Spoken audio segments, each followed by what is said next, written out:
al Centro de Oficiales de las Fuerzas Armadas. Les pido un favor si podemos iniciar los celulares, les agradecería. Como ustedes saben, muchos nos conocen y muchos son socios, el Centro de Oficiales es una entidad mutualista fundada un 6 de diciembre del año 1924. Es decir, que estamos a días de cumplir nuestros primeros 100 años. El objetivo de esta mutual es ejercer la representatividad de los oficiales retirados de las 3 Fuerzas Armadas.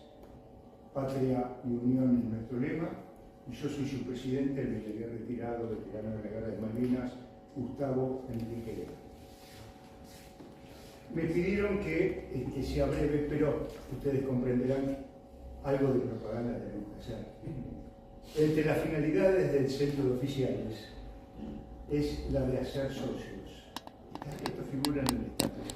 Así que no quiero dejar pasar la oportunidad que todos aquellos que comulguen con nosotros, que tengamos los mismos ideales, acérquense al Centro de Oficiales, que van a ser muy bien recibidos. Prueba de ello son la actividad que tuvimos este año. 40 conferencias de Fundación de Historia, presentaciones de libros, diferentes charlas. Bueno, las actividades superaron los 100 eventos. Yo creo, no sé si debe existir alguna otra entidad que tenga digamos, nuestra dinámica cultural.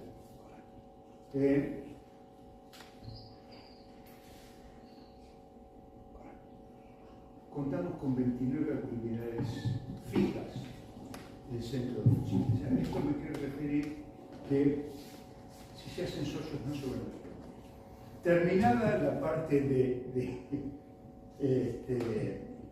de la propaganda, tenemos el alto honor de tener al teniente coronel, veterano de la guerra contra el terrorismo, veterano de la Guerra de Operación de Independencia, paracaidista, comando, doctor en Ciencias Políticas de la Universidad Católica Argentina, de la cual fue profesor, autor de varios libros, Condiciones Revolucionarias para la Lucha Armada, Enemigos, y este libro, el último, el tercero, Los soldados miran al cielo, fue presentado acá en nuestra casa.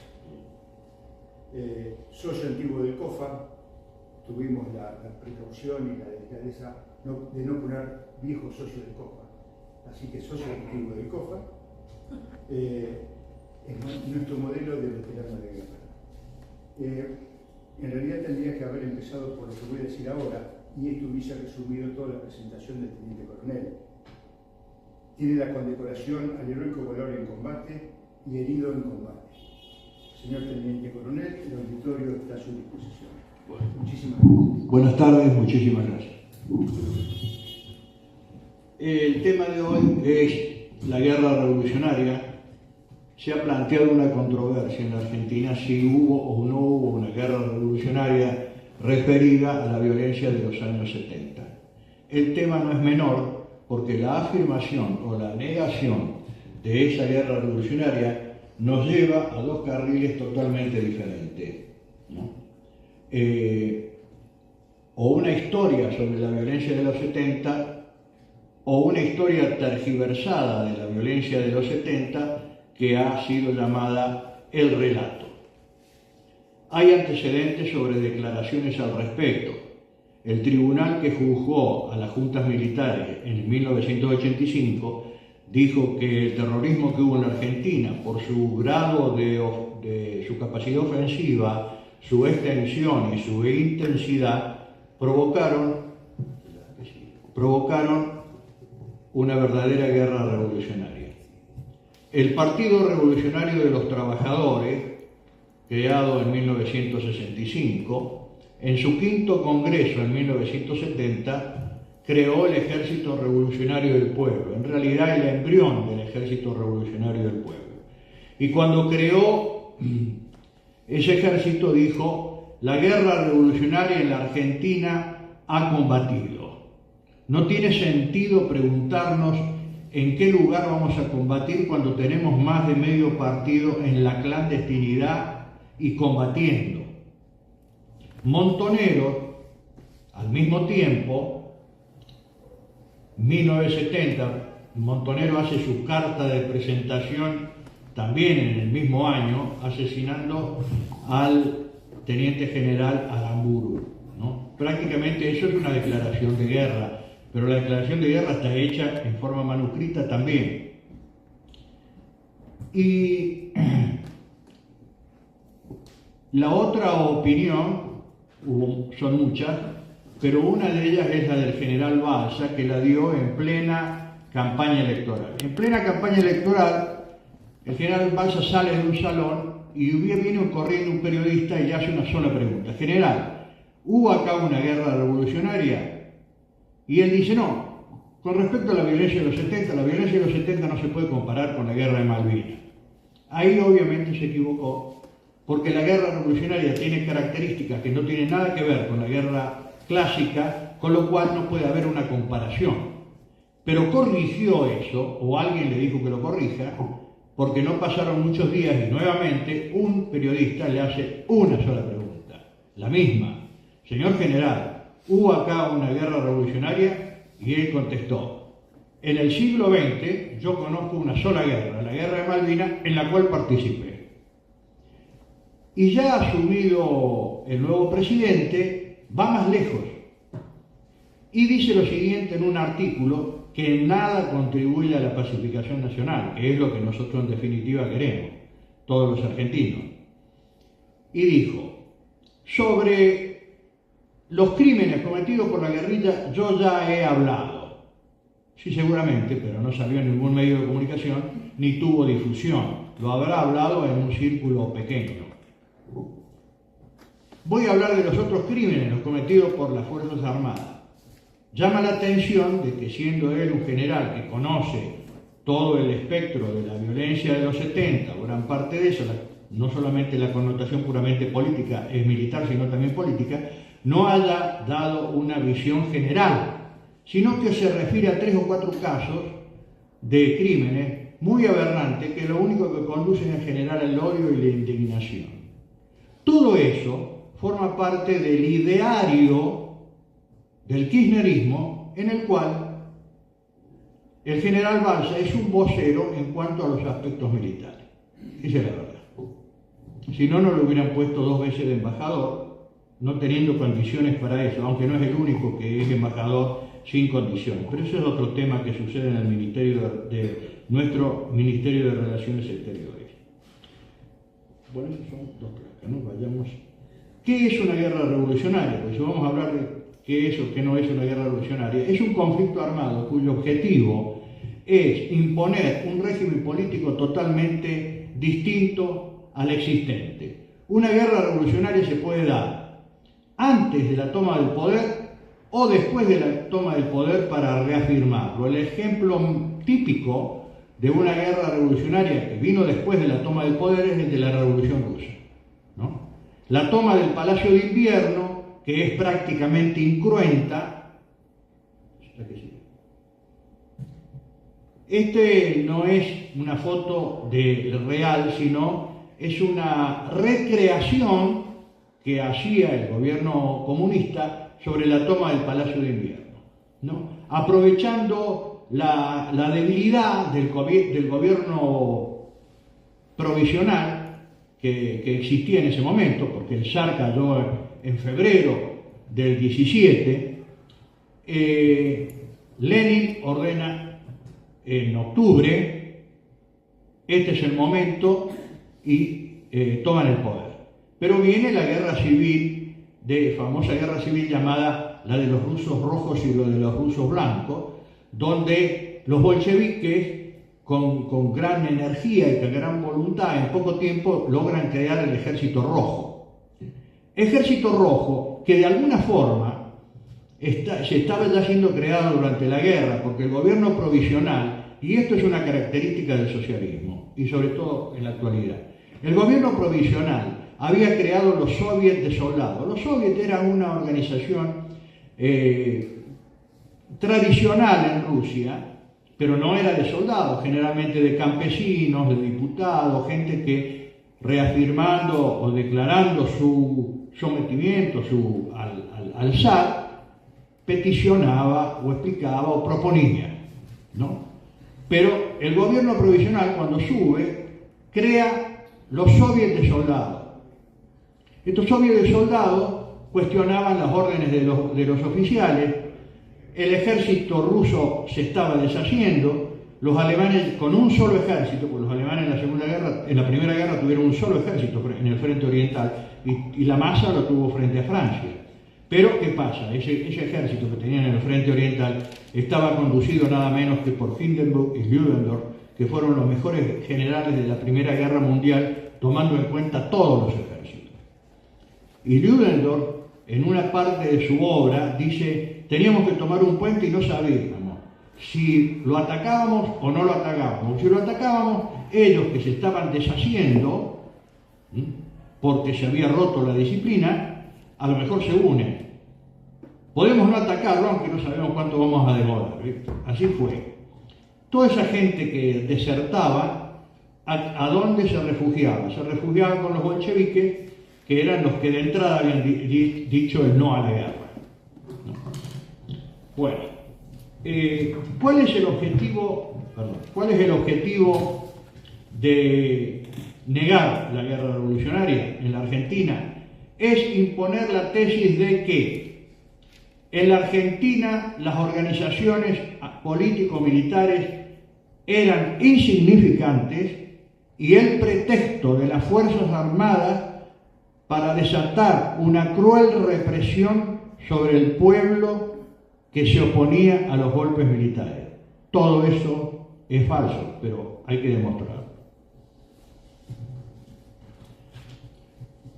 ¿Cuál es el contenido del relato? El relato tiene una verdad que ha servido como mascarón de proa para, detrás de ese relato, alinear tergiversaciones, olvidos, ¿no? y falacias. Esa verdad es los desaparecidos. Los desaparecidos es un hecho que ha golpeado la conciencia del pueblo argentino. Es imposible defender esa metodología y sobre esa verdad vienen las tergiversaciones y las mentiras. ¿Cuál es el éxito del relato? ¿Por qué hasta el día de hoy está vigente? Primero y principal, por un pacto que hubo entre Horacio Berbisky, que estaba de presidente del Centro de Estudios Legales y Sociales, una organización de derechos humanos que es la más poderosa que hay en la Argentina. Le vamos a ver todos los apoyos internacionales que tiene. En ese pacto, Horacio Berbisky se presenta a Néstor Kirchner, que ha asumido la presidencia en una situación de debilidad. ¿Por qué? Asume con el 22% de los votos. Menem no se presenta al balotaje. Si se hubiera presentado, él hubiera ganado por más del 50%. O sea, es un presidente aparentemente débil. Y Néstor Kirchner quiere tener un poder hegemónico, ¿no? Y la impunidad. Berbisky hace el pacto con él. Nosotros lo podemos ayudar a eso, usted lo puede lograr, pero denos a cambio otras cosas. ¿Qué quiere a cambio? El manejo de los derechos humanos.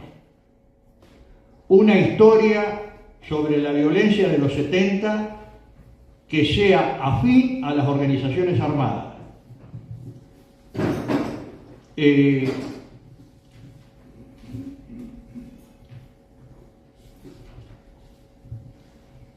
El desarme de las Fuerzas Armadas, el acceso a los archivos de inteligencia de las Fuerzas Armadas, incluso el acceso a los legajos personales. Los legajos personales de los oficiales de las Fuerzas Armadas que intervinieron en la lucha contra la subversión estuvieron en manos del SED, es decir, estuvieron en manos del terrorismo, porque Berbisky fue el segundo de inteligencia de Montonero. Los otros elementos a los cuales favorecía ese pacto fueron la izquierda en general, las organizaciones, el resto de las organizaciones subversivas, el peronismo, el radicalismo, la partidocracia en general, parte de la Iglesia Católica y el Foreign Office de Gran Bretaña, representado en la Argentina en la Embajada Británica en la República Argentina, que aporta al CELS. Y eso está en la página del CELS, no es un invento de nadie. Si uno va a la página del CELS y ve todos los aportantes, ahí están. Vemos ahora los aportantes al CELS. Bueno, lo que en este pacto también se habló de cómo comenzar todo este trabajo para, es la placa 10, cómo comenzar este trabajo para que Néstor Kirchner consiga la impunidad y el poder hegemónico y Berbisky todo lo que quiere para la izquierda y la ultraizquierda. Y fundamentalmente era la colonización de la justicia argentina. Desplazar a la corte existente, que lo lograron, poner otra afín y colonizar. Y en eso trabajó el CEL y una organización que en definitiva es sediciosa porque pretende una justicia con jueces que no son imparciales, que se llama justicia legítima. Bueno, ahora, ¿cuáles fueron los principales aportes del CEL? La Fundación Ford, la fundación que maneja Soros, el Fondo de Contribuciones Voluntarias de las Naciones Unidas para la Víctima de la Tortura, el Foreign Office, como dijimos recién, y otras más. A los 3 años de estar Berbisky en el CELS, su presupuesto era de $519.000, en el año 2012 ya era de $2 millones y en el 2014 de $2.600.000. Eso es lo que convierte al CER en una de las organizaciones más importantes. Ahora pasamos rápidamente 3 placas sobre los apoyos que tiene el CER. Yo he nombrado algunos nada más, son 3 placas.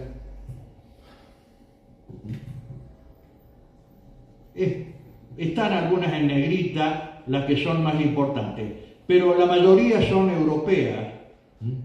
Y por supuesto, con todo lo que ofrecía Berbisky a esas organizaciones, yo particularmente, después de todo el tiempo transcurrido, no creo que exista en el mundo de todas las organizaciones llamadas derechos humanos, más del 5% que realmente se dedican a los derechos humanos.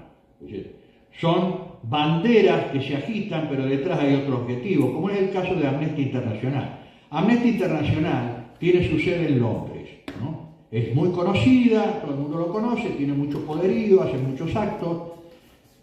Cada vez que la Argentina hacía una demanda sobre el tema de Malvinas, inmediatamente, como si fuera un procedimiento operativo normal, un POM, como decimos en el ámbito militar, Amnesty Internacional acusaba a la Argentina de algún tema de derechos humanos, automáticamente. Bueno, ¿por qué razón el peronismo, el radicalismo, la partidocracia, etcétera, le convino el relato y por eso todos ellos apoyaron el relato, con el cual el hombre común solamente podía recibir esa versión? ¿Por qué le conviene el relato al peronismo? ¿Por qué le conviene que toda la culpa caiga en las Fuerzas Armadas? Para ello lavarse las manos de su riñón salió una organización terrorista, Montonero. Perón quiso mandar a los montoneros, no pudo, los montoneros quisieron llevarlo a Perón como líder de un movimiento socialista, no pudieron, terminados enfrentados, y el primer gran enfrentamiento se produce en la famosa matanza de Ezeiza, donde el peronismo de izquierda y el peronismo ortodoxo se traban en lucha. ¿Qué es el peronismo de izquierda? En definitiva es una contradicción, porque si es peronista, de acuerdo a lo que fue el origen del peronismo, no puede ser de izquierda, porque el peronismo tiene un origen fascista, si se quiere. Tiene que ver con algo que se llama entrismo. ¿Qué es el entrismo? El entrismo es un término que nace en el proceso de la Revolución Rusa. Había partidos revolucionarios organizaciones revolucionarias y organizaciones reformistas. Los revolucionarios no se iban a pelear, no querían pelearse con los reformistas diciéndole, mire, lo que ustedes pretenden, presentarse frente al zar con una serie de reformas, el zar le va a decir que no, directamente porque tiene el poder absoluto. Acá la única solución es la guerra revolucionaria.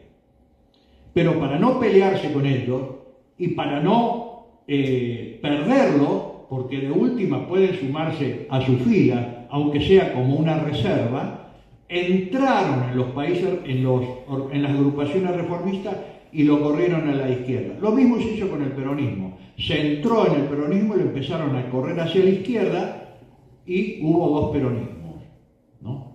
Uno falso, de acuerdo al origen del peronismo, el peronismo de izquierda, y el otro el peronismo ortodoxo. El peronismo también tiene que ocultar de que del mismo peronismo surgió la AAA. Según Joffre, el autor intelectual de la AAA, que era una organización criminal que cuando mataban a un peronista ortodoxo respondían de la misma manera, matando a algún hombre de izquierda, lo creó Perón. El radicalismo también sufrió el entrismo.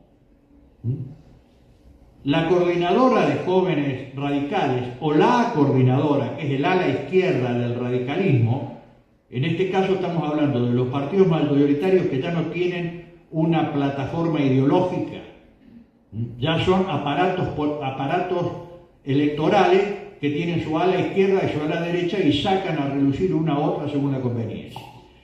La coordinadora de jóvenes radicales, o la coordinadora, o parte de ella, es harto sospechosa de haber sido cómplice del ataque a la tablada. Y la sospecha nace porque el jefe del ataque a la tablada, que fue Gorriarán Merlo, antes del ataque se reunió con el ministro del Interior, Cotino Sigla, y con Gil Lavera. ¿Por qué? No se sabe. Y a su vez, el objetivo del ataque a la tablada era no voltearlo a Alfonsín, sino obligarlo a Alfonsín a tomar medidas más radicalizadas, es llevar el gobierno más a la izquierda todavía. La Iglesia Católica sacó hace poco un libro que se llama La verdad nos hará libres. Bueno, no los va a hacer muy libres porque no han dicho toda la verdad, ¿no? ¿Cuáles son las culpas de la Iglesia Católica de la cual se hace cargo a media? De la Iglesia Católica salieron los curas del tercer mundo, algunos que directamente empuñaron las armas. De la Iglesia Católica salieron los teólogos de la liberación. Uno de esos teólogos, muy importante, formado en Roma, fue uno de los fundadores del movimiento Todos por la Patria. El movimiento Todos por la Patria, que fue la organización terrorista que atacó la tablada, no se fundó en la Argentina, se fundó en Nicaragua. ¿Cómo se fundó? Cuando el ERP es derrotado y se van al exilio, hacen su sexto congreso en el Piamonte italiano. Ahí se divide el PRT. Una parte liderada por Arnold Kremer dice, dejemos las armas, tratemos de insertarnos nuevamente a la vida política. La otra parte militarista, liderada por Gorriarán Merlo, se va a Nicaragua y va a participar en la lucha sandinista. La forma en que ellos participaron en la lucha a favor del sandinismo para derrocarlo a Somoza, lo vamos a ver después en esta charla, nos da la pauta de la capacidad que tenía el ERP en la guerra revolucionaria en la Argentina. Y, bueno, ¿qué es la partidocracia? La partidocracia es cualquier sector político cuyos líderes lo único que le interesa es el interés personal, grupal o familiar. Eso es lo que se llama partidocracia. Poder decir quiénes son y quiénes no son, bueno, puede ser un poco difícil o impreciso, pero eso existe en la Argentina y existe en buena medida. Ahora vayamos a los hechos. Hay un título que se llama Los hechos. Las etapas de la guerra revolucionaria. Cuando se habla de dividir un momento histórico, siempre hay divergencias. En esta puede haber. En lo que no hay divergencias es en el momento que comienza la guerra revolucionaria. Porque yo hablo de una génesis y una guerra revolucionaria propiamente dicha. El comienzo de la guerra revolucionaria no admite controversias o discusiones, porque en 1970 el PRT crea el Ejército Revolucionario del Pueblo y dice la guerra revolucionaria ha comenzado. Y Montoneros declara la guerra asesinando a Aramburu. No hay ninguna duda que ahí comienza la guerra revolucionaria en la Argentina. La génesis, bueno, podemos hablar de 1945, cuando termina la guerra y el mundo tiene dos grandes potencias que no se pueden enfrentar en forma directa por temor al holocausto nuclear, trasladan su lucha a la periferia del mundo. ¿Qué es la periferia del mundo? El Asia pobre, África, que está en un proceso de descolonización, y América Latina. Y ahí luchan para que los gobiernos los gobiernos de África, que se van a independizar, que no van a dejar de ser colonia, pero siguen siendo colonia. Un ejemplo de un país que fue colonia de una potencia y sin embargo el hombre común dice no fuimos colonia, nosotros fuimos colonia de Gran Bretaña, aunque formalmente no lo hayamos sido, en un momento lo fuimos. Esa es la verdad. Y Gran Bretaña tuvo mucha influencia y todavía la tiene en la República Argentina. Si no, no estuviera tan interesado y no hubiera participado del pacto, nada más y nada menos que para desarmar a las Fuerzas Armadas Argentinas, que están desarmadas. O sea que ha dejado su huevito de serpiente, ninguna duda. Ahora, para poder comprender este tema, bueno, sobre la guerra revolucionaria hay dos etapas, una parte armada y una parte cultural. Por supuesto, ahí no hay una división clara, eso llega un momento que empieza a disminuir la parte armada y empieza a hacerse más fuerte la parte cultural, que ya vamos a explicar. Vamos a hablar sobre, muy sintéticamente, el marxismo, que es el trasfondo ideológico de quienes quisieron llevar la guerra revolucionaria en la Argentina. El marxismo parte diciendo la historia de la humanidad es la historia de la lucha de clases entre los explotados y los explotadores. En algún momento, algunos hombres empezaron a labrar la tierra, domesticar animales, crearon un factor de producción y tuvieron sobre aquellos que solamente cazaban o pescaban un poderío, porque el día que ellos no cazaban ni pescaban, tenían que trabajar para ese hombre que tenía ese factor de producción, y ahí nace, según el marxismo, la gran desigualdad del hombre, ¿no?, y la explotación del hombre por el hombre. Puede discutirse ese tema, ¿no?, pero a partir de ese momento hay un verdadero encadenamiento y ciertas características del pensamiento marxista que llevaron a lo que llevaron. Nace también la definición del Estado. ¿Qué es el Estado para el marxismo? Es el órgano, es el elemento que, no voy a decir santifica porque no es marxista, es el órgano de opresión de una clase por otra. El órgano de opresión de una clase por otra es el Estado, según el pensamiento marxista. Es el Estado que va a decir, esto es la ley, esto es lo que debe ser, esto es lo que está bien, pero en realidad está apuntalando la explotación. Esa es la definición.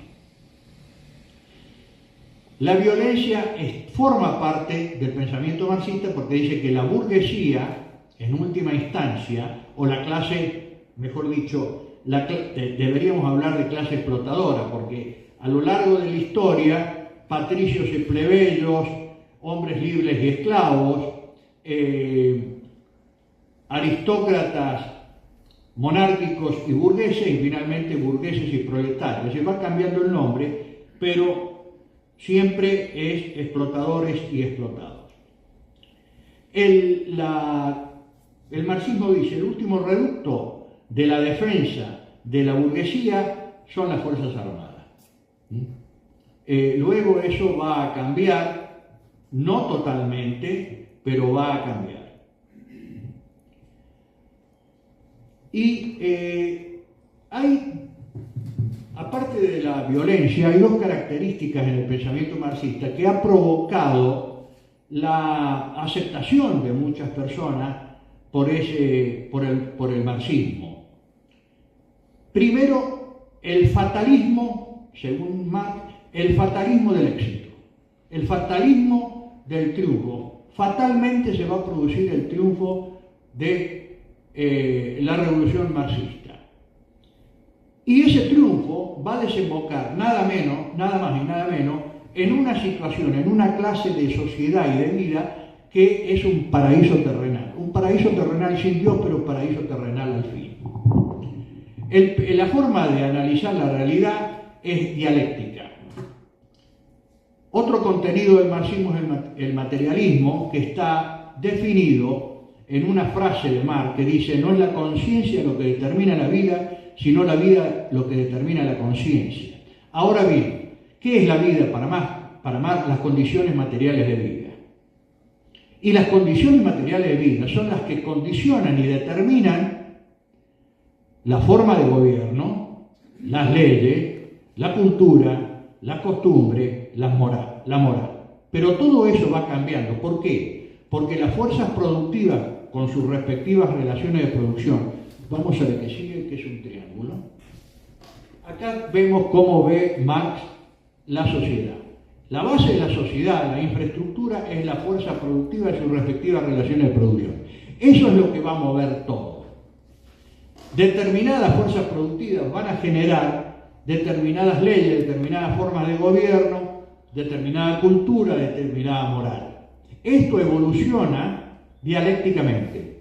¿Cómo explican ellos, por ejemplo, la Revolución Francesa? Dicen, ¿en qué se asentaba la monarquía? En una forma productiva agraria, no la de ahora tecnificada, pero cuando eso empieza a cambiar, porque aparece un auge del comercio y de la industria motorizado por la burguesía, eso entra también a generar nuevas ideas.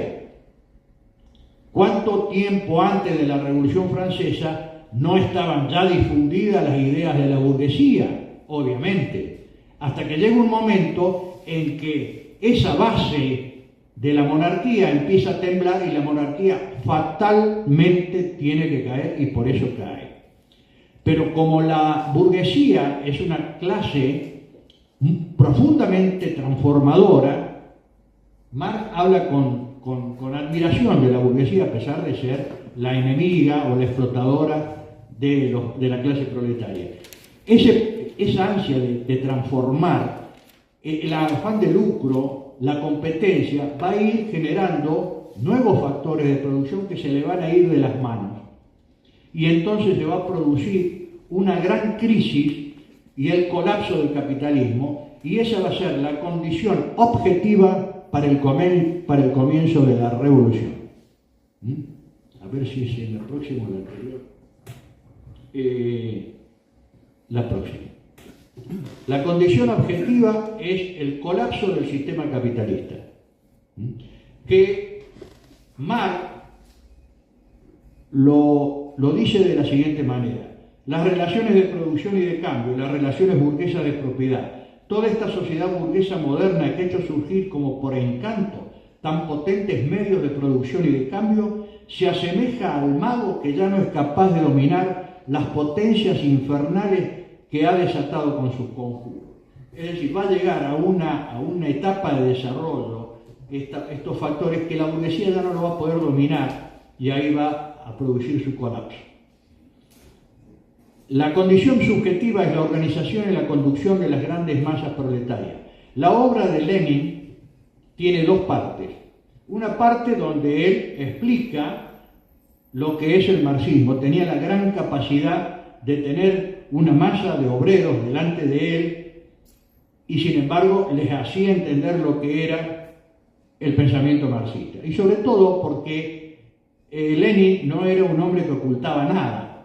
Cuando habla del terror, dice, sí, el terror es un medio perfectamente entendible dentro del conflicto de la guerra revolucionaria, hay que usarlo. Pero eso sí, hago una salvedad. No pongamos a nuestros mejores hombres, a nuestros cuadros, porque nuestros mejores cuadros tienen que estar para la conducción, y sobre todo la conducción del partido que hay que crear, porque no puede haber una revolución si no hay un partido. ¿Y quién es la conducción del partido? Y ahí Lenin dice otra gran verdad. la conducción del partido es una intelectualidad burguesa. Las teorías revolucionarias, la ideología marxista le llega al obrero a través de una intelectualidad burguesa. Lo que hay que preguntarse ahora, porque Lenin, Stalin, Trotsky pertenecían a una intelectualidad burguesa, Fidel Castro una intelectual burguesa y el Che Guevara también. Habría que pensar si cuando viene la dictadura del proletariado, ¿qué es la dictadura del proletariado? Cuando triunfa la revolución se instaura la dictadura del proletariado, cuyo objetivo es terminar con los últimos vestigios del poder burgués, no fusilando a los burgueses, sino se les quita la propiedad que han convertido en proletarios. Entonces queda una conducción de la revolución y todos los demás proletarios. Luego, por definición, como el Estado es el órgano de opresión de una clase por otra, como ya no hay más que una clase, desaparece el Estado. Desaparece la dialéctica del mando y de la obediencia. O sea, vivimos un verdadero paraíso. Nadie nos va a mandar. Como ya no estamos explotados, vamos a ser nuevos hombres que vamos a aceptar la igualdad. Es un paraíso terrenal, pero sin Dios. Ese es el gran atractivo. O sea, 4 características del marxismo: materialismo, apelación a la lucha armada y fatalismo del triunfo de la revolución que conduce a un verdadero paraíso terrenal. ¿Cómo no empuñar las armas por un paraíso? Marx, a los que se oponían, a los que no seguían estas etapas de que primero se tienen que dar las condiciones para la revolución, dijo una famosa frase referida a un hecho que ocurrió en Francia, cuando Francia es derrotada por Prusia. Hay un intento llamado la Comuna de París de querer imponer un gobierno marxista en el medio del caos que era Francia. Y Marx sabe que, según sus pensamientos, la revolución no se puede dar, y dijo: valientes hasta la locura quieren tomar el cielo por asalto. Y cada vez que alguien se quiso adelantar, o en el día de hoy alguien se quiere adelantar al proceso revolucionario, se dice que quieren tomar el cielo por asalto. Lo que vamos a ver también, que tal vez no lo vio Marx, es de que en la naturaleza humana, en el fondo de las almas de todo ser humano, en mayor o menor medida y en forma agazapada, está la idea o la intención o el deseo de algún momento poder tomar el cielo por asalto. Es decir, aunque tengamos casi todos los factores en contra, ¿por qué no intentar tocar el cielo? ¿Sí?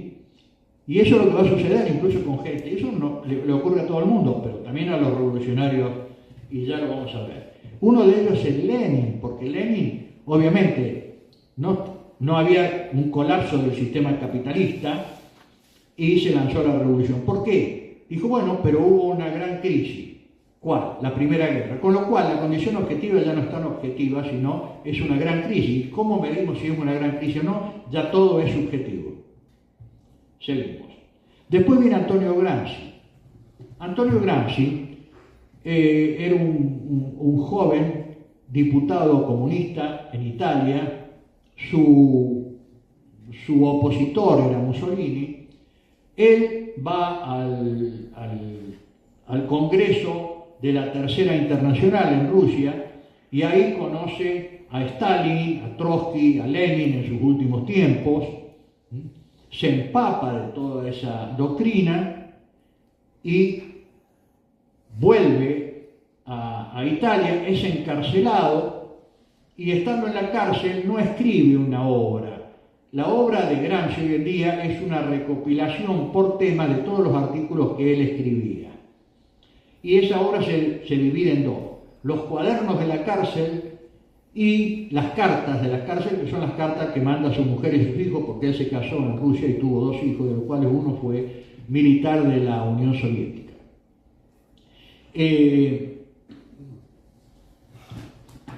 Las obras de él, como él muere en el 37, no salen hasta que no termina la guerra, porque está el fascismo de por medio. Y cuando salen, sí, son recopiladas y empiezan a difundirse. En América Latina el primer país que editó las obras de Gramsci fue la Argentina. Pero Gramsci tenía una visión distinta a Marx. Gramsci dice, no hay que esperar un cambio en la infraestructura. Y ahí lo veo. Y divide la superestructura en dos partes, ¿no? Una parte política que le llama la sociedad política y la otra la sociedad hegemónica o la sociedad civil.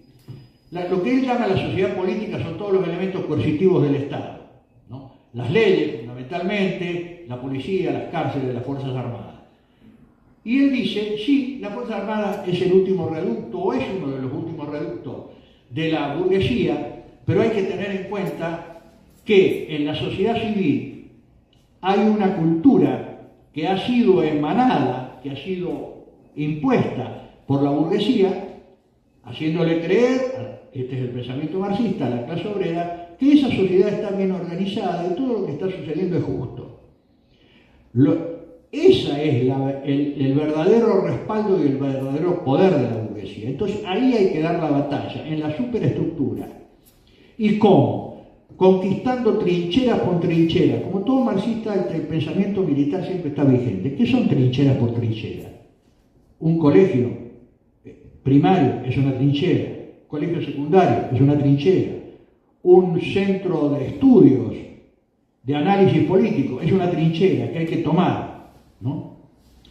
La Iglesia Católica es otra trinchera, o la podemos tomar o podemos introducir conflictos en la misma fe de la Iglesia Católica, los curas del tercer mundo, los teólogos de la liberación.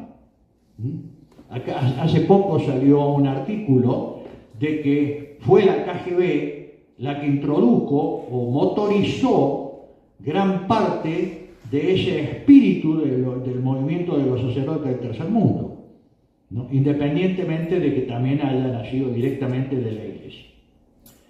Muy bien. Ya hemos hablado del marxismo en sus diferentes matices, y después está el socialismo. Hablamos del socialismo porque Montoneros nace, se puede decir que la ideología montonera es el socialismo. Sin embargo, hay que hacer una salvedad. Es difícil definir el socialismo porque tiene diferentes aspectos. Algunos creen en la lucha armada, otros dicen que no, que pueden llegar a través de elecciones libres. Siempre el objetivo final es el triunfo de la clase proletaria. Algunos podrán decir, bueno, llegará un momento que no es necesario la dictadura del proletariado, o va a ser necesario que exista siempre una intelectualidad burguesa que acepte, que haga el bien a la clase proletaria. Es decir, hay muchas variantes. Pero en el caso de Montoneros es un socialismo que desde el vamos, si asesinan a un general, y esa es su carta de presentación, está caminando, se está radicalizando y se está acercando al marxismo. Si el PRT nunca quiso entrar, era reticente a hacer una unión con Montoneros, era porque los acusaba, o decía, no, pero en el fondo estos son populistas y el populismo no forma parte del pensamiento marxista. Pero ya cuando estaban casi derrotados, se unen casi para no hacer nada, porque vino la derrota inminente. Muy bien.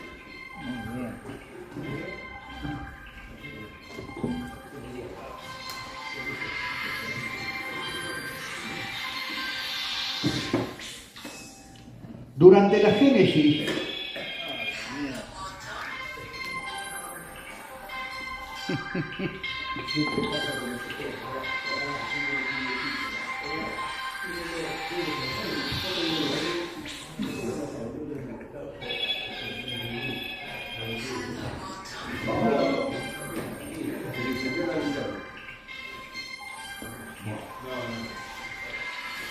en la parte que nosotros llamamos la génesis de la guerra revolucionaria, habíamos dicho, podemos tomar 1945, ¿no?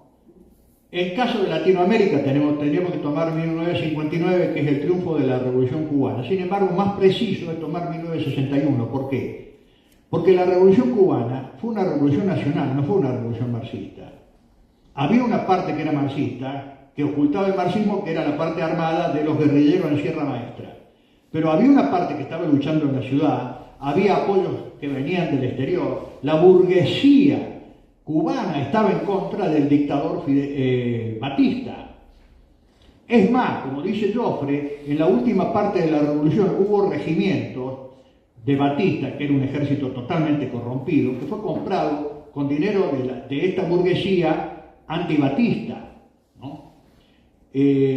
Bueno, entonces en 1961 es cuando Castro, ya en el poder, porque es el que tiene las armas en definitiva, el que entra a La Habana con las armas, declara el carácter socialista de la Revolución Cubana en un acto en la Plaza de la Revolución, y como espectador en esa Plaza de la Revolución estaba Mario Roberto Santucho, que había bajado con su mujer y aprovechó el viaje para recibir instrucción militar en Cuba.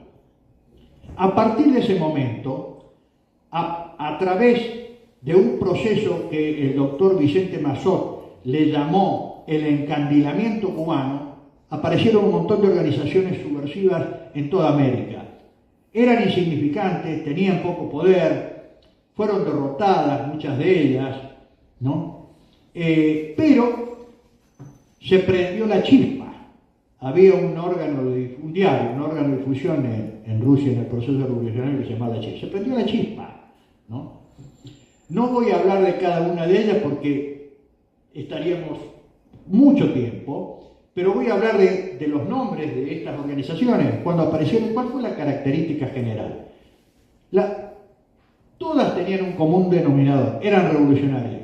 Ideológicamente no eran todas iguales, incluso hubo una que tenía varias columnas para el combate y cada columna tenía una ideología diferente. En lo único que estaban unidos era en derrocar el gobierno argentino que estaba de turno, nada más. Así aparecen los Uturunco, efímera organización, en el año 1963, en las Fuerzas Argentinas de Liberación, en el año 1962, robaron armas en el Instituto Geográfico Militar, fueron los que asaltaron un vivac del Regimiento 1 Patricio, que estaba en Campo de Mayo, tuvo varias decisiones.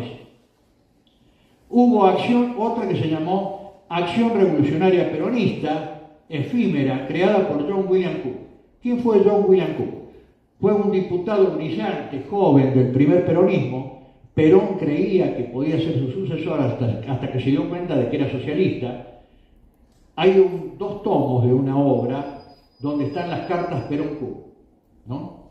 Cook lo quiere atraer a Perón, Perón lo quiere atraer a Cook, ninguno logra su propósito, pero Cook después va a organizar con el Che Guevara una organización, una fuerza guerrillera que aparece en Argentina en Orán en 1964, fue creada por John William Cook.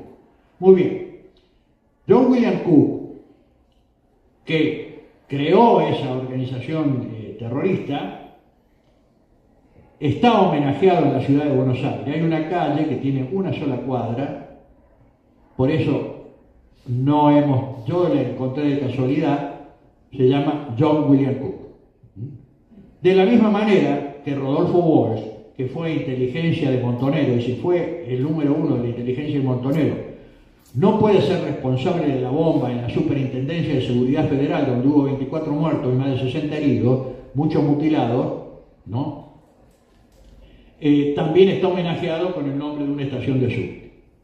Bueno, Acción Revolucionaria Peronista, Fuerzas Armadas Revolucionarias. Usted se adelantó un poquito, tiene que ir un poco más alto. Ahora sí viene el Ejército Guerrillero del Pueblo, que aparece en Orán, con algunos cubanos adentro. Esta organización aparece durante el gobierno de Ilía. Gendarmería desbarata, está conducida por Ricardo Massetti, que fue un periodista argentino que fue a La Habana, Cuba, para cubrir el caso de la Revolución Cubana, y decide dejar de lado, creó la prensa latina de Cuba, decidió dejar el periodismo por las armas, murió en el monte de Orán, no porque lo haya matado gendarmería, sino que probablemente herido y enfermo se internó en el monte para escapar de que no ser capturado y murió en soledad. Es decir, incluso el hijo de Masetti dice él no lo mató gendarmería, él se internó para no caer prisionero y murió seguramente enfermo o malherido. Hay otra organización que se llama Fuerzas Armadas Peronistas, FAP, que nació en 1968, que la creó Enver El-Kadi. Tiene una placa en Plaza Flores, yo vivo en Flores, y ahí tiene una placa Enver El-Kadi. Y al lado de Enver El-Kadi está la placa del capitán D'Andrea Mor. Pero D'Andrea Mor no está como revolucionario, sino como militar democrático. ¿Quién fue D'Andrea Mor? En el año 75 quiso crear una organización de prostitución de lujo. Creyó de que podía tocar a las esposas de algunos camaradas, porque los sueldos de los militares eran muy bajos. Pero generalmente los militares se casan con chicas muy conservadoras.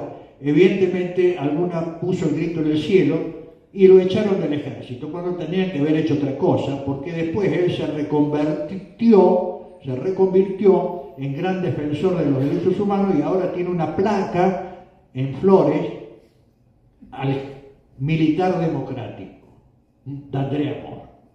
Bueno, esas son las cosas.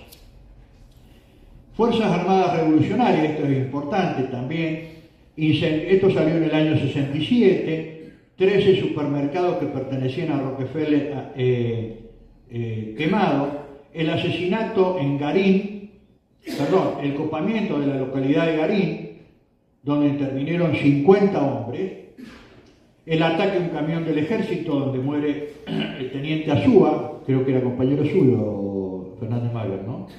No, era muy amigo. Era muy amigo. Compañero, más moderno.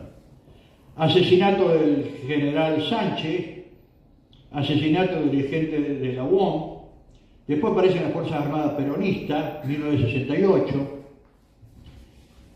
la Organización Comunista Poder Obrero, pequeña organización, pero admirada por Arnold Kremer, el último jefe del ERP, porque decía que tenía una visión estratégica muy buena. Bueno, como dije, todas estas organizaciones se caracterizaron porque ideológicamente saltaban del peronismo de izquierda al marxismo, al castroguevarismo. ¿El castroguevarismo qué es? El castroguevarismo es una metodología que después la cambiaron, que estuvo de alguna forma inspirada por Régis Debray, un pensador, un hombre intelectual francés que va a Cuba y escribe un libro que se llama Revolución en la Revolución, que dice que el verdadero artífice de la revolución son los guerrilleros que están en el monte y que los otros revolucionarios que están en la ciudad en realidad son unos aburguesados. Bueno, eso es un gravísimo error, porque quien está en el monte, ¿no?, que a veces para combatir y a veces tiene que buscar su sustento, ya está demostrado dentro del ámbito militar que combatir y hacer supervivencia se necesitan 48 horas. Si a eso se le suma la captación del campesinado, es imposible. Es decir, ellos pueden estar como una imagen para los campesinos, pero alguien tiene que hacer el trabajo político de captación de los nuevos revolucionarios. Pero eso lo corrige todo el mundo, y también el ERP lo corrigió. Cuando murió el Che Guevara en el año 67, dijeron, bueno, dos cosas dijeron. Primero, hay que recoger el fusil del fusil del Che Guevara. Y segundo, hay que cambiar la estrategia, ¿no? Tenemos que tener un partido que el Che Guevara en Bolivia no lo tenía. Y eso es lo que hacen. Aún así, la influencia del Che Guevara es tan grande que los hace de todas maneras adelantarse en los tiempos revolucionarios. Un error. No obstante ese error, por todos los hechos que cometieron, ya vamos a ver cuáles fueron, hace que nosotros afirmemos: en la Argentina hubo una guerra revolucionaria. Bueno, yo diría que, después sigue las principales organizaciones Ahora vayamos 3 placas. Bueno, hay una placa anterior, a ver. Sí, los símbolos de la guerra. El partido del Ejército Revolucionario, seguimos adelante, paremos aquí. Y bueno, esto se podría obviar. El PRT nace del FRIP. Los hermanos Santucho crearon el Frente Revolucionario Indoamericano Popular, una especie de indigenismo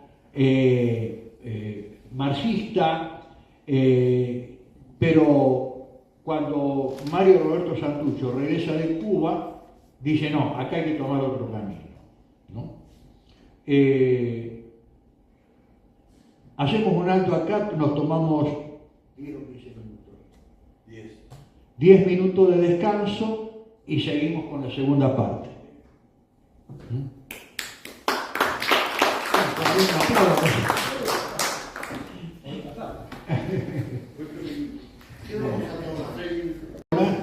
Hola. Bueno, pongamos en...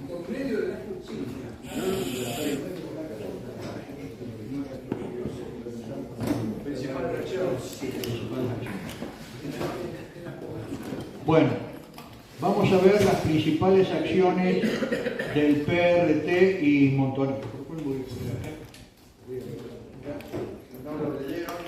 Bueno, en 1971, vamos a hablar de la más importante porque no tenemos tiempo, es el asalto a un camión blindado en Córdoba. Ya la cifra no importa, pero en esa época era una cifra récord. En el 71, ataque a la cárcel de Villa Urquiza en Tucumán, liberaron a 12 presos y mataron a 5 guardias, seguimos. Próxima placa.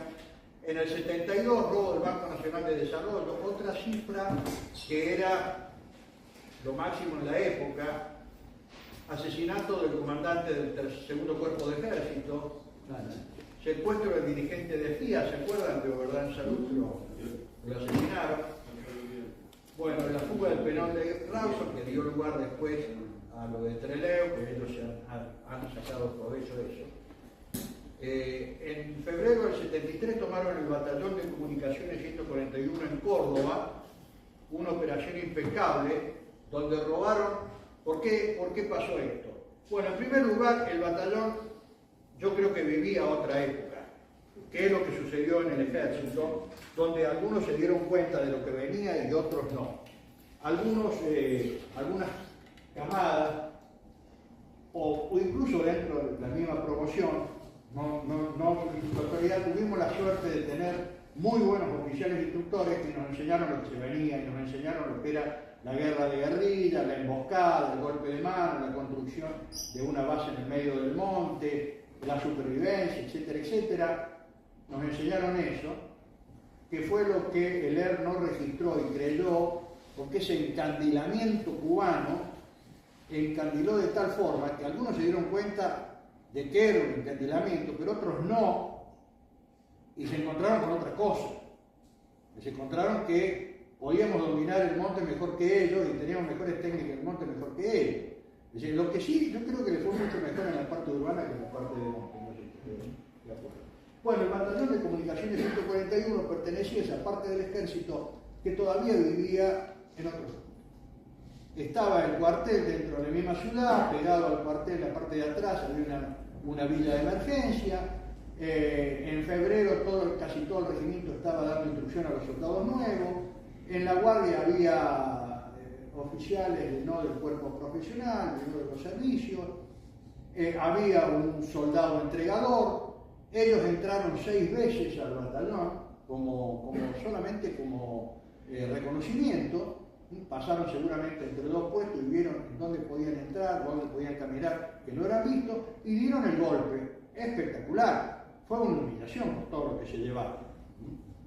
Pero no fue la única unidad militar. Cuando una organización o algunas organizaciones armadas revolucionarias atacan cuarteles militares o abren un frente rural, ya no estamos hablando de jóvenes idealistas, pobrecitos, con un libro debajo de un brazo y una pistolita en la mano. No, ese obviamente que no lo es. Seguimos. Antes. En 1974 atacaron el cuartel de Azul. Ahí había 2 unidades blindadas. Aprovecharon el fin de semana, el mes de enero, muchos hombres ya habían sido dados de baja de los soldados, atacaron el cuartel de Azul, le fue mal. Y Perón respondió con un discurso que dijo: he mandado al Congreso tales leyes para combatir a esta clase de delincuentes. Pero si no hay ley, los vamos a combatir fuera de la ley. Perón podía decir eso y nadie le dijo ni mu, ¿no? Y después lo dijo: vamos a aniquilarlos, los vamos a exterminar. Nadie dijo nada, el día de hoy. Bueno, en 1973 fue el secuestro del gerente de la ESO, hay 14 millones de dólares y se cobran 3 millones de dólares de un directivo de Sweet Air. En el 74 ya empiezan los reconocimientos de la guerrilla. Perdón, hay algo, a fines del 73 se empiezan los reconocimientos para la creación del Frente Rural y ya empiezan los primeros campamentos. En febrero del 74 se crea la Junta Coordinadora Revolucionaria. ¿Qué es eso? Es una organización subversiva supranacional que junta Tupamaro de Uruguay, Movimiento de Izquierda Revolucionaria de Chile, Ejército de Liberación Nacional de Bolivia y el PRT de la Argentina. O sea, ya estamos hablando de una organización supranacional. O sea, esto no es cualquier cosa. Cuando critican el Plan Cóndor, el Plan Cóndor no es otra cosa que una respuesta a la Junta Coordinadora Revolucionaria. Seguimos. A ver. Bueno, 1974 pasamos al siguiente. Muere Perón. La toma de la fábrica de pólvora y explosivos, la tomaron, robaron las armas, tuvieron la mala suerte que dejaron las armas en un depósito, en una estancia que fue localizada. Intento del ataque al regimiento de infantería transportada 17, fracasaron, una parte regresó a Tucumán, porque era la guerrilla de Tucumán la que había ido ahí, y una parte fue aniquilada en un lugar que se llama Capilla del Rosario por una compañía de paracaidistas del 17. Santucho dijo que fueron asesinados y como respuesta a eso ordenó el asesinato indiscriminado de cualquier oficial del ejército en cualquier parte del país, y el asesinato más resonante fue el del capitán Viola, porque no solamente lo mataron al capitán Viola en Tucumán, sino a su hija de 3 años y la dejaron casi ciega a la de 5 años. Bueno, y la declaración del estado de sitio por la Presidenta de la Nación. Lo que sigue. En la Operación Independencia, Daniel Goodman ha escrito un libro que se llama Sangre en el Monte. El objetivo de ese libro, o tesis, llamémosle, es decir, que la guerrilla en el Monte Tucumán era insignificante. Pero al decir eso tienen que responder a la pregunta: ¿y por qué en Tucumán hubo oficiales y soldados que murieron? Y dijeron: por la impericia de la propia tropa. Es casi un absurdo, pero lo han repetido tantas veces que capaz que lo imponen. La impericia de la propia tropa, no sabíamos nada de lo que era la guerra revolucionaria, no sabíamos lo que era el monte, le teníamos miedo al monte. El curso de comando pasa todo por el monte. Bueno, y entonces nos tiroteamos entre nosotros y nos matan. Y para aseverar esa falta de eficacia, narra un hecho absurdo de que un subteniente estuvo perdido en el monte Tucumán durante una semana y llegó famélico a la base. Cuando yo me lo encontré a Goodman, le dije: Goodman, en Tucumán está lleno de puntos de referencia. Todos los ríos corren de oeste a este y todos, de una u otra forma, terminan cruzando la ruta 38, que es una ruta troncal que va a Catamarca. Si el terreno sube, va al oeste; si baja, al este. Si el terreno se vuelve raro, es que usted está en el norte. Si hay cañaveral, está cerca de la ruta. Y le digo: y el reloj que usted tiene, Goodman, es una brújula, porque el reloj que nosotros tenemos, esto, es una brújula, ¿no? Si hay sol, sí, tiene que haber sol, si no, no. Pero es una brújula. No me dijo absolutamente nada. Pero siguen insistiendo en lo mismo, porque tienen que poner imponer la tesis de que la guerrilla era insignificante, o mejor dicho, el terrorismo era insignificante. Y ahí hay las compañías guerrilleras que hubo: Héroes de Trelew en Buenos Aires, Decidido de Córdoba en Córdoba, Combate de San Lorenzo en la zona de Rosario, Ramón Rosa Jiménez en Tucumán, y crearon un batallón para atacar el batallón Depósito de Arsenales 601 en Monte Chingó. Sigamos. En el 75 ataque al batallón de Arsenales 121. En el 75 ataque a la policía de Córdoba. Está en la Plaza San Martín, que es que está el Cabildo, que está la Catedral, y al costadito hay una parte de inteligencia de la policía. El ataque lo hicieron un día de semana a las 11 de la mañana, cuando eso está atestado de gente, para que la policía se viera impedida de repeler el fuego. Pero paralelamente, el comando radioeléctrico también fue atacado y algunas comisarías, ¿no? Lograron matar a varios policías de la parte de inteligencia, pero no lograron todo el objeto. Bueno, después se produce en el 75 la gran debacle, porque atacan el batallón Depósito de Arsenales. Ya el ejército había evolucionado mucho en cuanto a inteligencia y estaban sí, preparados. Hay dos versiones: una que era muy probablemente Monte Chingolo, el batallón 601 va a ser el objetivo, y otra que es que el objetivo iba a ser ese, y lo estaban esperando de alguna forma. Se produce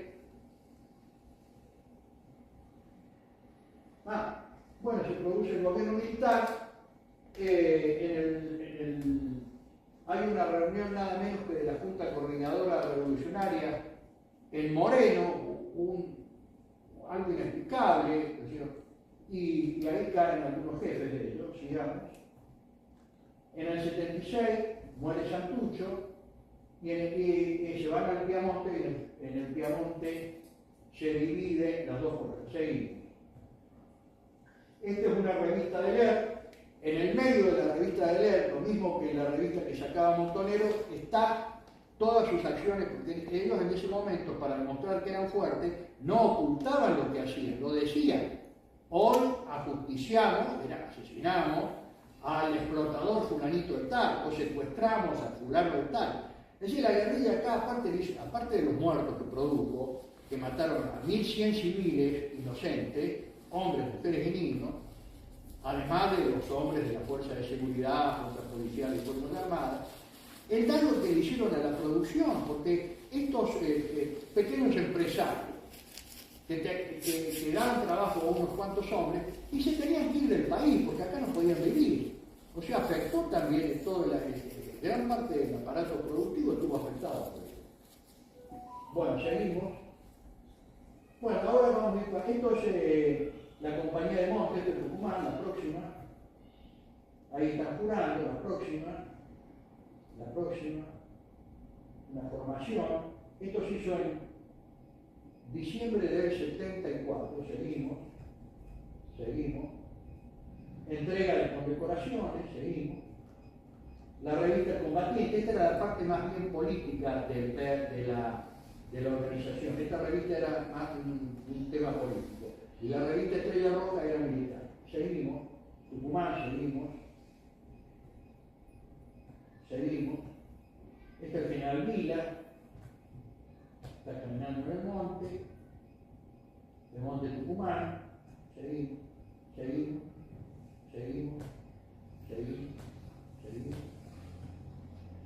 Así se vivía en los pueblos, zona militar, seguimos. En Famallá. Así era la entrada al pueblo, bolsa de arena por todos lados.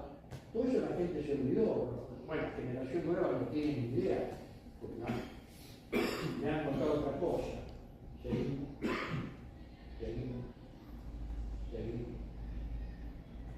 El final militar. Montoneros. A ver, las acciones. ¿Cuál es el origen? Bueno, el socialismo nacional, el peronismo de izquierda, también salen de la Iglesia Católica, algunos, pero ya hemos dicho cuál es el caso que se salió de la Iglesia Católica, por qué que va camino hacia el marxismo?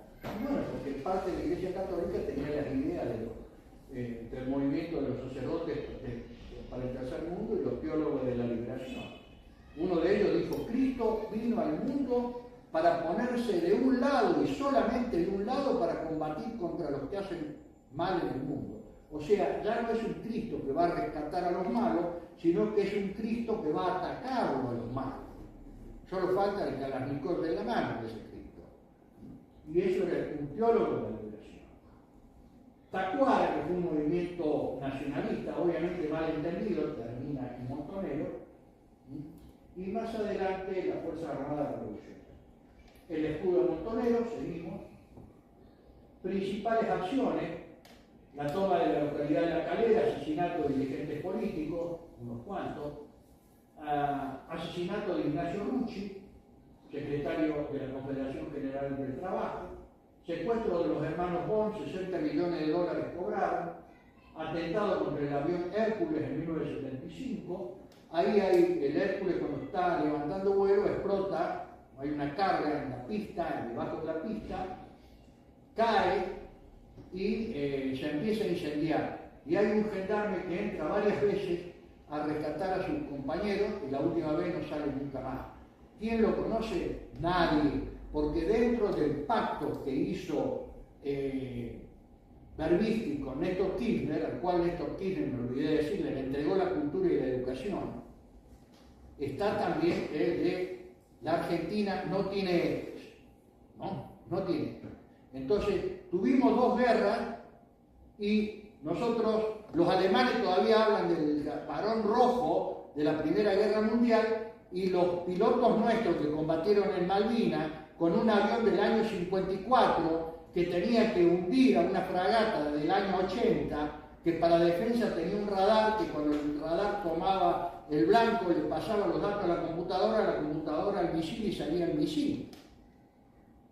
Y sin embargo hundieron 7 buques y 11 averiados. Los 11 averiados fuera de combate, porque cuando se producía una explosión dentro de esos buques, como era tan delicado todo ese sistema, colapsaba el sistema de captación, de reconocimiento del blanco y la respuesta del misil. Y eso lo hicieron con aviones del año 54 y que tenían muy pocos minutos para volar al lado, sobre las islas, y tenían que esquivar a los Harrier porque no estaban en capacidad de enfrentar a los Harrier un A4B del año 54.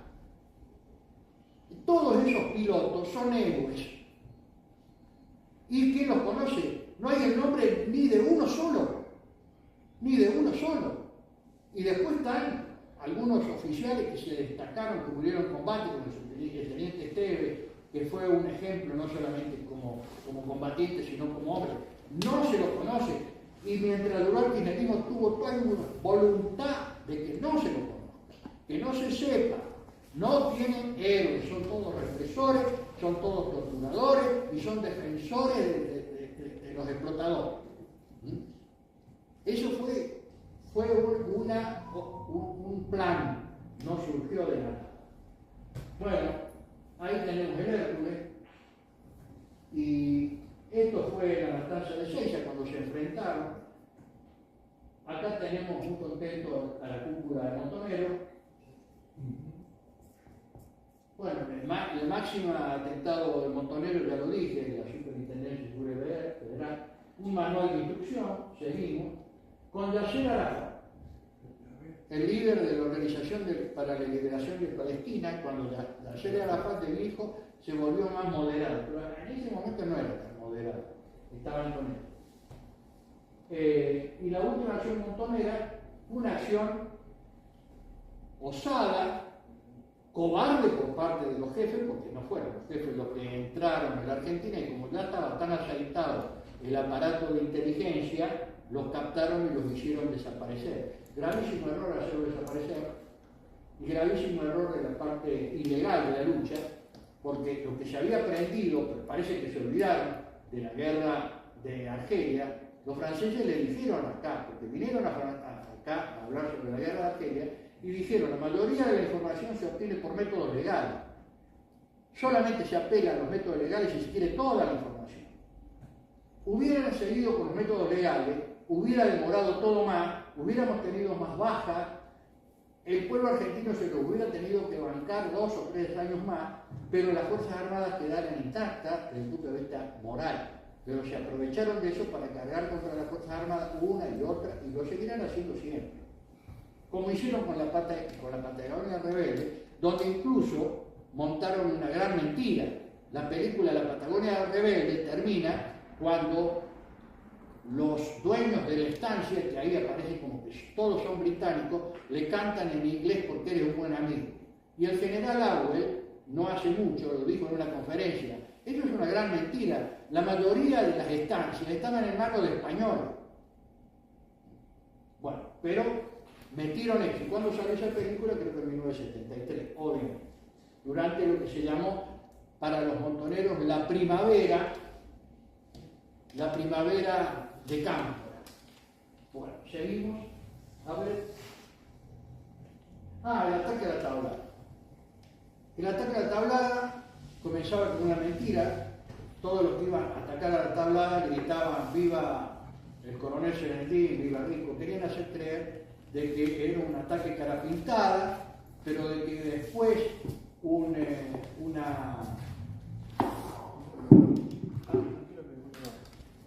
una Fuerza Armada Nacional logró terminar con eso, que iba a haber una pueblada. Podían haber tenido relativo éxito si cuando atacaron la Puebla, el cuartel de la tablada inmediatamente entraba a la Pueblada porque iba a ser muy difícil reprimir. Y entonces iban a fusilar a todos los oficiales y iban a ir con los tanques a Plaza de Mayo, y en Plaza de Mayo le iban a exigir a Alfonsín la radicalización de su política, el desarme de las Fuerzas Armadas y el cambio por milicias populares. Es cierto que el objetivo parece medio loco, pero pusieron todo para hacerlo, y como eran 2 unidades blindadas, traían ya de Nicaragua armas antitanques rusas que tenía el ejército nicaragüense. Y estos hombres que dicen que esta guerrilla era insignificante, ¿qué hicieron en Nicaragua? Algunos llegaron a obtener el máximo grado. Gorriarán Merlo era el nexo de inteligencia entre Cuba y Nicaragua. Otros trabajaron en el armazón del Poder Judicial. Y de Nicaragua salió un grupo que asesinó a Somoza en Paraguay, nada menos que en el Paraguay de Stroessner. Y la operación fue impecable, solamente fue capturado un miembro de ese grupo. Ahora, ¿ese grupo era nicaragüense? No, ese grupo era argentino en su totalidad. O sea, que así, como un chiste lo digo, así como exportamos muy buenos jugadores de fútbol, parece que también hemos exportado muy buenos terroristas, ¿no? Todo Nicaragua revolucionaria aplaudió la muerte de Somoza, pero no lo hizo ningún nicaragüense, lo hicieron los argentinos. Después no digan que eran jóvenes idealistas con una pistolita en la mano. No, no era así, obviamente que no. Se saben los nombres de todos. ¿Cómo? Se saben los nombres de todos. Sí. Bueno, la falacia del relato dice: en la Argentina no hubo una guerra revolucionaria. Esta primera pregunta yo se lo dejo al público presente para que cuando termine la charla opine al respecto. Y vamos a la falacia número 2. Las organizaciones subversivas, gracias, eran insignificantes. En contra de esto podemos decir lo siguiente: el ERP fue considerado en un momento el ejército revolucionario más importante de América. De todos los grupos subversivos que había en toda América, el más importante en un momento dado desde el punto de vista armado fue el ERP. Fidel Castro un día está charlando con Arnold Kremer, esto me lo contó Arnold Kremer, porque Arnold Kremer fue a pedirle ayuda para que lo ayude en el frente rural. Lo alojaron en una casa y él creía que lo iban a llamar. No, cayó ya cuando ya se acababan los tiempos y se tenía que volver a Argentina. Cayó Fidel Castro a hablar con él un largo rato, y cuando Fidel Castro le pregunta cómo fue el inicio del ERP, Fidel Castro le dice, el comienzo de la era en Argentina fue mucho mejor que el nuestro en Sierra Maestra. Se lo dijo Fidel Castro. Muy bien. Recibieron instrucción militar en Cuba los cuadros de las principales organizaciones armadas nuestras. Y los que no recibieron instrucción militar en Cuba lo recibieron acá porque acá crearon escuelas militares y escuelas políticas. Atacaron 8 cuarteles militares, y Montonero. Fabricaron armas. A ver. Seguimos con lo que sigue. Seguimos. Espera un momento. Ya vamos a ver el tema de la fabricación de armas. Vamos para atrás. Cuadro comparativo entre las organizaciones subversivas argentinas y otras europeas. La ETA, lo que quiere la liberación de los vascos, en 42 años mataron a 850 personas. 850 personas mataron en 42 años. El IRA irlandés, en 26 años, mataron 400 personas. El ERI Montonero, en 4 años mataron 800. Estamos comparando nuestras organizaciones con el Ejército Revolucionario Irlandés y con la ETA. Acciones armadas, 1.500 asesinatos, 1.052 atentados incendiarios, 5.500 bombas, 1.748 secuestros extorsivos, 20 copamientos de localidades, 37 copamientos de unidades de fuerzas de seguridad y policiales, 8 ataques a cuarteles militares, como lo dijimos, 2.402 robos de armamento. Algunos fueron en las armerías, pero en la armería, la escopeta es una muy buena arma para ciertas circunstancias. Y como son ellos los que eligen el momento del combate, porque si no lo eligieron ellos, rápidamente lo evaden, le viene bien la escopeta para determinadas operaciones. Muy bien, robo de armamento 2402 y otro tipo de robo 1808. 2 placas sobre asesinatos. Ahí está cómo quedó el comedor de la Superintendencia de Seguridad Federal. Algunos muertos, Rucci. Fabricación de armas. Muy bien. Acá tenemos esa la primera. Esto es, había una fábrica que se llamaba Sabino Navarro, en honor a ese terrorista que está ahí. Montonero fabricó granadas, seguimos. Esta arma Carl Gustaf es un arma sueca, es un arma de la Segunda Guerra, pero tiene una característica, sirve para las operaciones de ellos, que no necesitaban un fusil para tirar 300 metros, porque no iba a haber una operación donde ellos iban a tirar 300 metros. Es un arma muy liviana, es culata rebatible, y después viene la fabricación, la que sigue. Es rudimentario en algunos aspectos, porque la terminación obviamente no es la de una gran fábrica, pero la eficacia es la misma. Y también fabricaron un lanzacohete, los Montoneros, un lanzagranada, que lo probaron tirándolo desde el cruce de la vía del ferrocarril con la avenida, ¿cómo se llama? La avenida del hotel, el edificio redondo, Dorrego, a la escuela técnica. Le pegaron en un techo, pero no hicieron nada. Pero probaron de que podían dar. Y obviamente todo esto lo podían ir perfeccionando.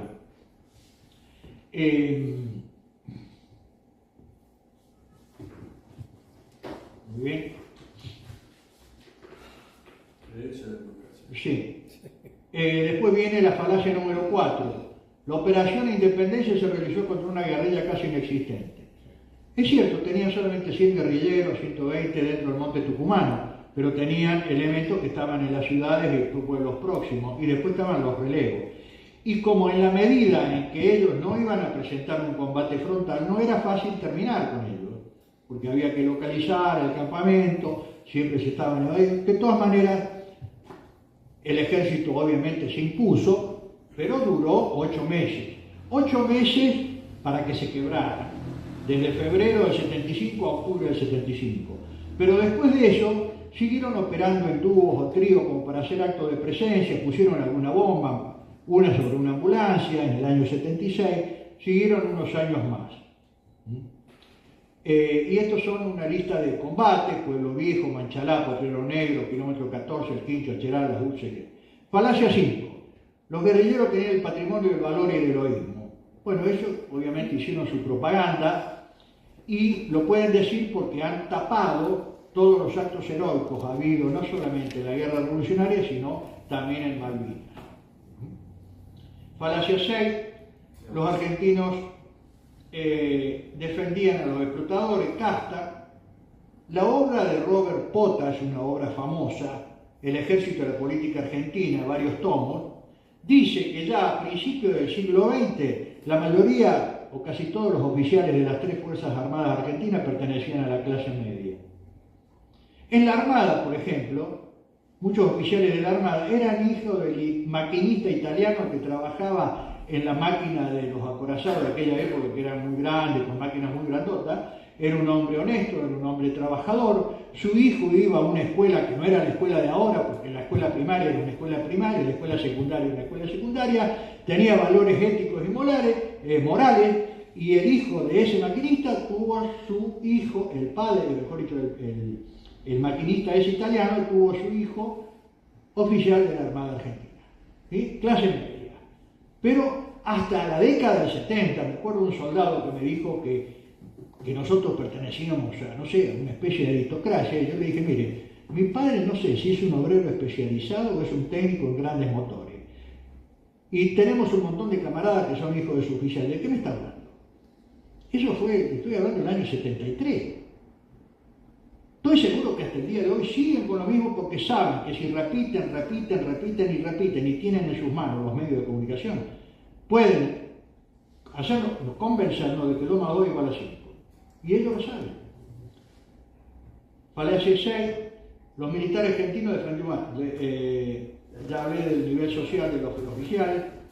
Y después, nosotros como subtenientes, tenientes, no teníamos la más mínima idea. El concepto de lucha de clase, de castas sociales.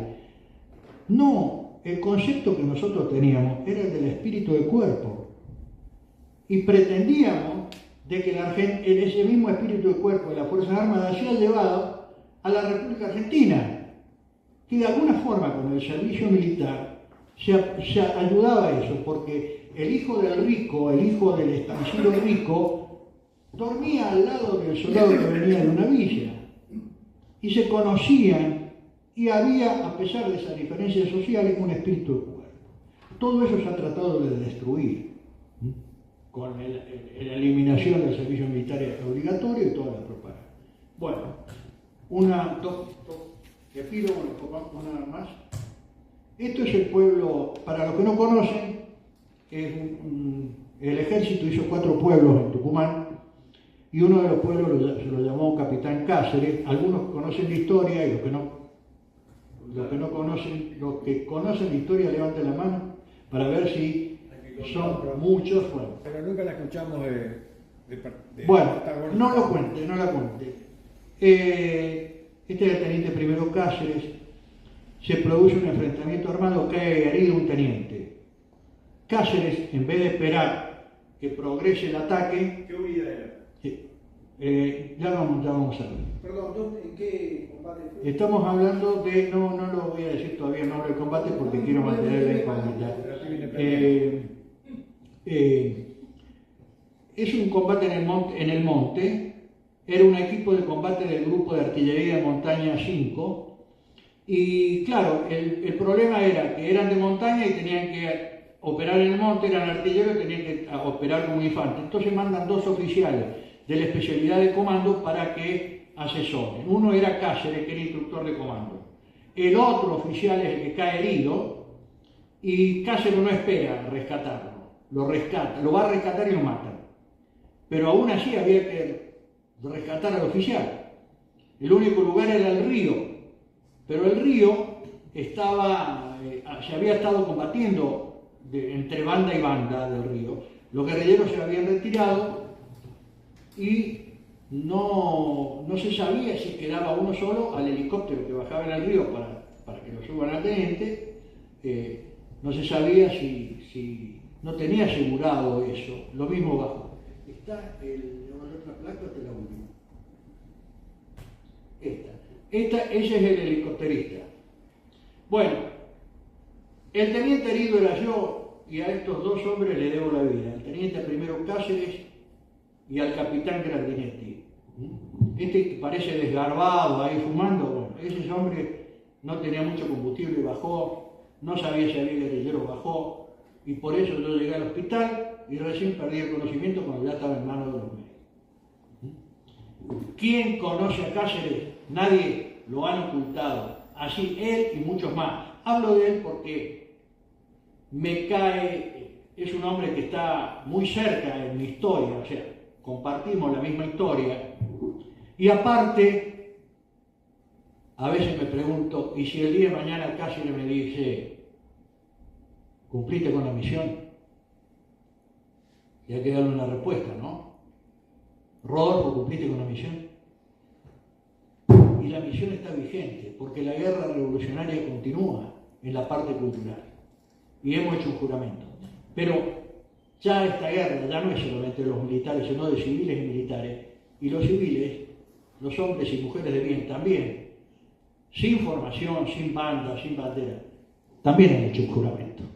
Defender su familia, defender sus hijos, defender sus valores. Y bueno, todos tenemos que cumplir ese juramento porque la guerra continúa. Eso es todo.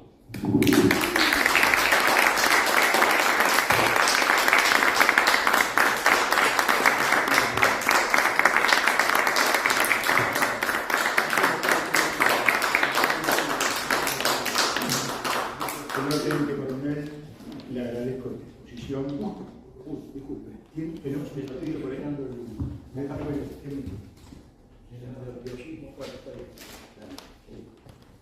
Le agradecemos esta exposición. En lo personal le agradecemos por su compromiso y su coraje. Muchísimas gracias. Con esta exposición hemos dado fin a un ciclo de conferencias de historia contada por sus protagonistas que hicimos en este año 2024. Esperemos que en el 2025 poder continuar con ella. Ya le digo, hicimos más de 100 presentaciones durante el año 1924. Yo creo que la tarea está cumplida, pero somos conscientes, este centro de oficiales, que hay algo, que la historia no está finalizada y que hay voces que todavía tenemos que seguir escuchando. Así que bueno, muchísimas gracias, señor. Pido un aplauso para el señor.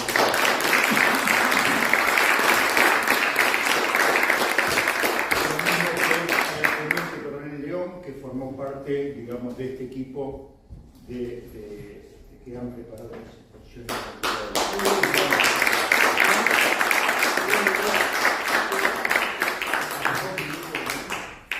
Y para finalizar, podemos hacer algunas preguntas. Quise hacer antes el cierre, porque cuando se largan las preguntas a veces no sabemos cuándo terminan. Pero bueno. Tiene que ser muy pocas porque no hay tiempo. ¿Quién desea realizar la primera pregunta? Señor. Sí. Dos preguntas tengo. Sí. La primera, toda la exposición que está presentada en lo visual, estuve tomando notas, no pude tomar todo porque pasaba rápido. ¿Se puede acceder a esa información? Sí. ¿Cómo se accede? Usted deme su mail y yo le mando el pendrive. ¿Cómo? Deme su mail y yo le mando por mail la placa del pendrive. Perfecto. Y la segunda es, luego de su recuperación, Sí. después de que lo trataron, le salvaron la vida, ¿cómo fue su carrera militar posterior? O sea, ¿qué sucedió con su carrera? El Usted llegó a teniente coronel, ¿no es cierto? Sí. El ejército cambió su cabeza en ese momento. No se ajustó estrictamente a la ley. La doctora de rehabilitación del hospital militar, la jefa de rehabilitación del hospital militar, que había sido formada por uno de los precursores de la rehabilitación en el mundo, un médico militar norteamericano, él la formó a ella, le ofreció trabajo a ella, y ella quiso traer la rehabilitación acá a Estados Unidos. O sea, era una mujer de mucho prestigio, de mucho carácter, habló con jefes militares y dijo, para que el teniente termine su rehabilitación tiene que trabajar. Entonces alguien dijo, no lo vamos a pasar a retiro y vamos a darle un lugar. Primero me dieron la parte de computación, no me gustaba, hasta que vino un coronel y me dijo, ¿quiere venir a acción psicológica? Sí, porque para mí era seguir la guerra. Y que después se llamó comunicación social. Y a partir de ese momento el ejército no se ajusta estrictamente a la ley, y si un hombre queda con una discapacidad física, lo analiza y de acuerdo a su capacidad puede colocarlo o no. Yo tuve esa suerte, presté servicio, y como para mí la guerra continúa, y como para mí hay un hombre que en algún momento, si es que la eternidad existe, me va a preguntar, Rodolfo, ¿cumpliste con la misión? Por eso estoy acá. Muchas gracias, muy amable. Muy bien, señor. Una aclaración, en la página del Centro de Oficiales, todas las exposiciones figuran ahí, se pueden consultar. La página. Sí, las tenemos presentadas ahí. ¿Otra pregunta? No. Yo puedo Acá, Gustavo. Teniente Coronel, acaba de decir usted que continúa. Sí. Si puede darnos un panorama de la situación. Lo que dije recién, la guerra revolucionaria no ha terminado. Esta guerra es eterna. Desde el momento que el marxismo quiere crear un paraíso en la tierra, desde el momento que Gramsci dijo que lo esencial del materialismo no es la exaltación de la materia, sino defender la inmanencia y de rechazar la trascendencia, está hablando de una cuestión religiosa, no hay más trascendencia. El hombre vive la pura materialidad, la pura terrenalidad, y el hombre se hace a sí mismo, dice Gramsci, porque cuando transforma su realidad, cuando transforma los medios de producción, se está haciendo a sí mismo. O sea, lo esencial del marxismo es en definitiva una lucha religiosa. Y en cuanto a la lucha religiosa, y en cuanto a ese porvenir tan hermoso de un paraíso en la tierra, la guerra no va a terminar nunca. Yo creo que es un tema Una para patria sin saludar. Dios, una patria sin Dios. Tenemos que ser todos comunistas. No, es decir, en síntesis, no va a terminar la guerra porque es una guerra religiosa, en última instancia. Perdón. Señora. Es una pregunta, quizá porque yo no formo parte de las Fuerzas Armadas, pero ¿por qué cree usted que permitieron los oficiales y suboficiales que estaban en actividad tener a Garrett como ministra de Defensa y a Berlín como formar parte de la Escuela de Guerra? Y porque es un ejército que ha sido descalificado, desacreditado, desarmado, los oficiales y suboficiales que han querido hablar y algunos que no han querido hablar, sin embargo tenían el apellido de un general, que los han echado. Y bueno, cuando aparte que los sueldos están muy bajos, al punto de que hemos perdido muchos oficiales que se fueron solos del ejército, eran brillantes oficiales, los hemos perdido porque no tenían ningún futuro, y otros que están cuidando, bueno, su pequeño sueldito, entonces nadie dijo nada. Y aparte los medios de comunicación tampoco. Yo lo único que hice en contra de eso es saqué una carta de lectores que salió en el diario La Nación, donde dije en el mismo año de que, ¿cómo se llama? El nombre que usted me dio del ministro de Defensa, Tayana, fue preso por pertenecer a una organización terrorista. En el mismo año, meses antes, murió Cáceres.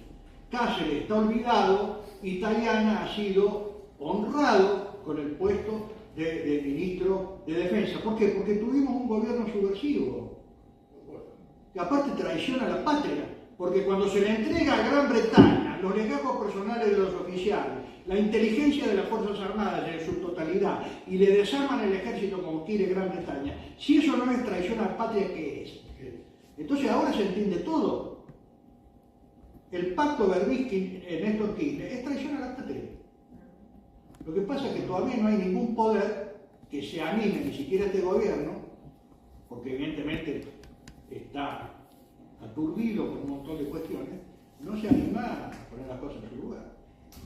Y no hay que olvidar que la estación Rodolfo Walsh fue bajo el gobierno de Rodríguez Larreta. O sea, hay una complicidad no solamente con el kirchnerismo, sino con el resto de los partidos políticos. Comunismo en el poder, eso es lo que ha habido. ¿Me perdonan? Bueno, terminamos. Terminamos. Está bien. Perfecto. El lema del centro es patria y unión. Y no debemos hacer política partidaria acá, ni debemos hacer discusión religiosa. Lo que no quiere decir, tenemos que ser patria y tenemos que ser unión. Lo que implica un esfuerzo tremendo y una gran inteligencia, aparte del valor. El teniente coronel hoy es un filósofo. No exagero. Ha planteado una discusión entre la inmanencia y la trascendencia. Esa es la clave de la batalla cultural, que no la refirió. Entonces, hay mucho para estudiar los capaces, ¿no? Bueno, gracias a todos ustedes. Muy amable.